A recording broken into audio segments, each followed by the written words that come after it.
Hello everyone, welcome to our session today. I'm excited to kick things off with our presentation titled, Let's Build CIRCUITS. Today, we'll explore the fascinating world of electronics and learn how to create simple circuits. We'll cover the basic components, how they work together, and even do some hands-on building. So, get ready for an engaging and informative journey into circuit building. Let's get started. Electrical energy is one of the most common and useful forms of energy we rely on every day. It powers our lights, appliances, and gadgets, making our lives much more convenient. Circuits in electrical devices are what make this possible, allowing electricity to flow where we need it. And the great thing is, with just a flip of a switch, we can turn devices on or off, controlling the flow of electrical energy easily. This ability to control and direct electricity through circuits is fundamental to how modern technology works, connecting to the larger theme of understanding energy and how we harness it effectively in our daily lives. Let's take a closer look at what makes up different circuit types. First, we need to understand the components that are common across circuits, like resistors, capacitors, and switches, and how they come together in various configurations. Next, we'll explore the different types of circuits out there, such as series circuits, where components are connected end-to-end, and parallel circuits, where components are connected across the same 2 points. Each type has unique properties that affect how current flows and how devices operate. Then, we'll consider how circuits actually work. Essentially, circuits are pathways that allow electrical current to flow, powering our devices and systems. The flow of electrons is driven by a voltage source, and understanding this flow helps us design and troubleshoot circuits effectively. As we think about all these points, keep in mind that understanding the components and types of circuits is fundamental to grasping how all electronic devices function. It's the foundation that connects to the overall theme of how electrical systems are built and operate. Let's talk about what makes a circuit work. First, we have controls that manage the current flow, kind of like switches that turn the circuit on or off. Then, there's the material called a conductor, which allows the current to pass through easily. Think of it as the highway for electricity. Next, we need a source of electricity, such as batteries or electric outlets, which provide the energy needed to power the circuit. And when this electrical energy is used, it can be converted into other forms, like light or heat, depending on the device. The switch is crucial because it controls whether the current flows or stops. The conductor is what carries the current, and the voltage source provides the push or force to move that current through the circuit. Finally, all these components come together in an electrical device, like a flashlight or a computer, that performs a specific function. So, in essence, what makes a circuit complete is the right combination of these elements: a control, a conductor, a voltage source, and an electrical device. This interconnected system is what allows electricity to do its job efficiently. All right, now let's look at how the electric energy is being converted into different types of energy. As you can see on the slide, we use arrows to show the flow of energy from the source to its final form. The illustrations help us visualize this process.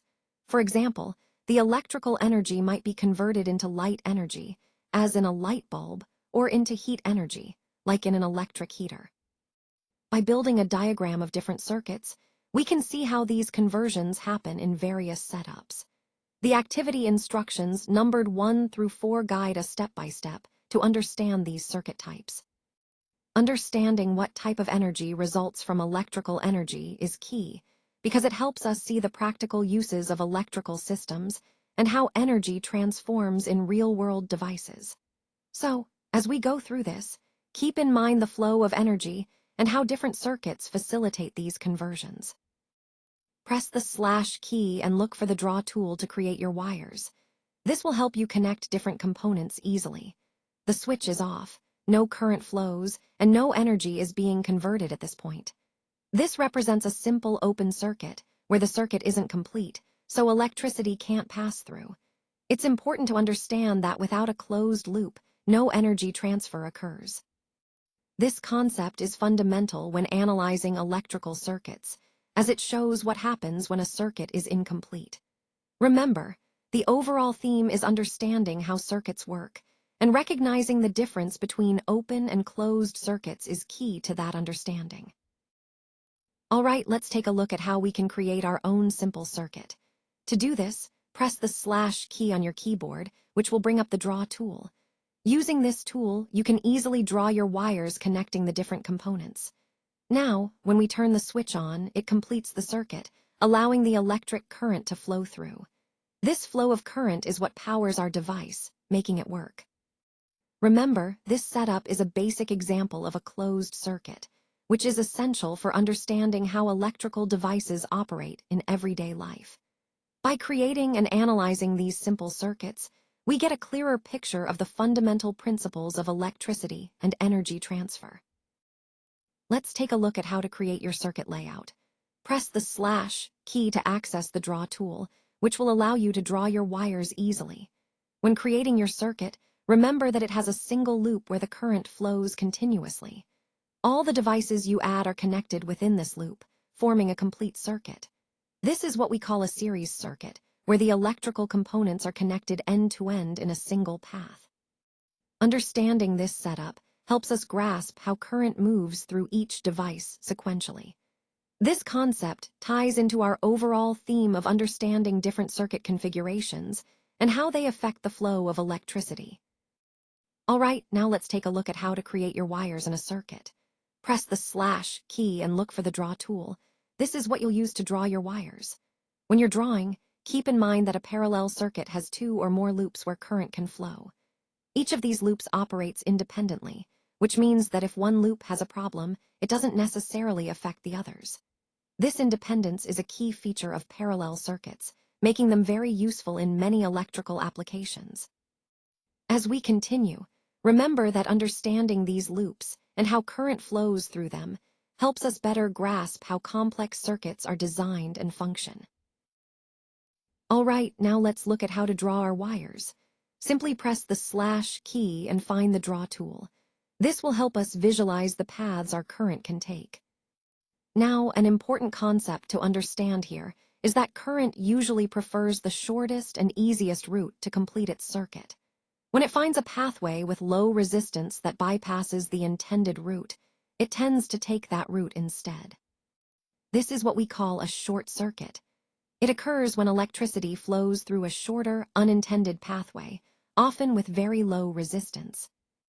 The key point to remember is that a short circuit can cause a lot of problems, like overheating or even damage to the system, because the current is not following the designed route. So, understanding how and why short circuits happen helps us design safer electrical systems and prevent potential hazards. Let's quickly review some key concepts about circuits that we've covered. First, a short circuit occurs when the electrical path is very direct, often bypassing the intended components, which can be dangerous.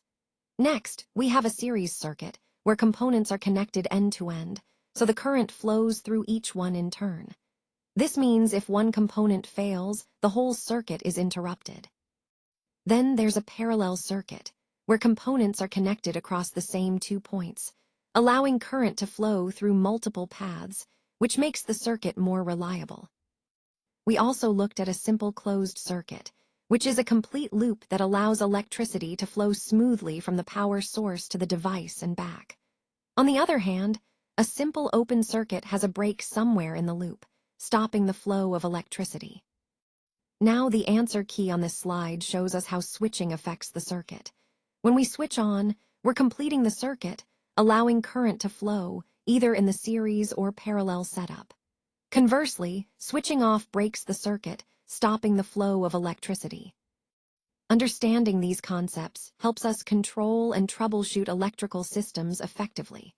Remember, whether a circuit is series or parallel, opening or closing the switch makes all the difference in whether devices turn on or off.